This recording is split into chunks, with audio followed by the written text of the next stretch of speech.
Mais nous allons commencer avec vous, Perrine Dutreil, par un extrait de télévision absolument accablant pour le président des États-Unis. Oui, George Bush qui a donné une conférence de presse à la Maison-Blanche mardi 21 mars. Il se prononçait notamment sur le bilan irakien.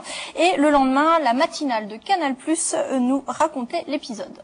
Qui fait trembler les présidents américains depuis plusieurs années? C'est pas moi. Une femme. La journaliste politique Hélène Thomas, une vieille dame de près de 78 ans, aujourd'hui grande fidèle des conférences de presse de la Maison-Blanche. Mais voilà, depuis 3 ans, George Bush refusait ses questions. Hier, il a osé lui donner la parole et il a tenté de répondre. Écoutez. Toutes les raisons que vous avez données, publiquement au moins, n'étaient pas vraies. Ma question est pourquoi vous vouliez la guerre en réalité, dès votre premier jour à la Maison-Blanche? Et dire que je voulais faire la guerre, c'est totalement faux, Hélène.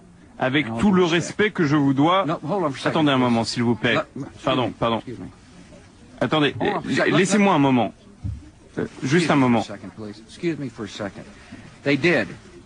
Les talibans ont donné refuge à Al-Qaïda et ils se sont entraidés.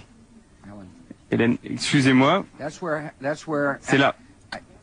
L'Afghanistan était un paradis pour Al-Qaïda. Le président américain n'arrive pas à répondre à une question aussi simple que pourquoi il a fait la guerre en Irak. Je pense qu'il était impressionné. Vous vous rendez compte, ça fait 3 ans qu'il la boycotte. Oui. Et le jour où il décide... C'est quoi? C'est un jeune étudiant qui pour la première fois se présente devant une conférence de presse. Absolument. C'est la théorie de BFL. Ah ça, je trouve que c'est l'image du jour, là, ce qu'on voulait nous montrer là. Voilà. Il est infantilisé par cette vieille dame.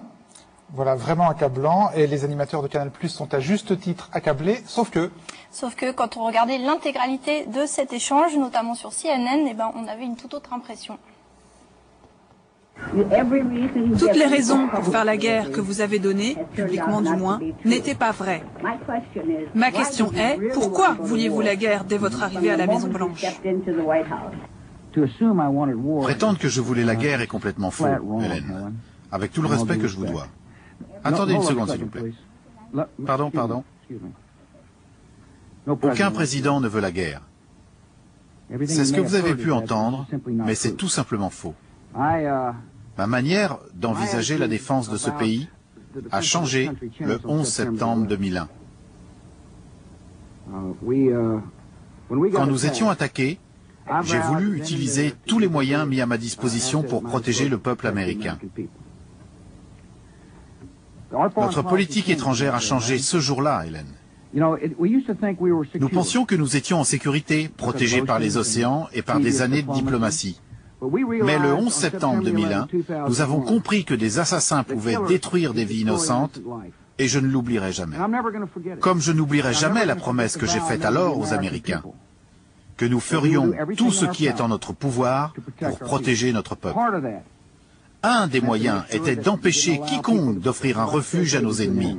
C'est la raison pour laquelle nous sommes allés en Irak. Attendez une seconde, excusez-moi s'il vous plaît, une seconde. Les talibans ont offert un refuge à Al-Qaïda. C'est là qu'Al-Qaïda s'est entraîné. Un cas d'école de montage manipulateur.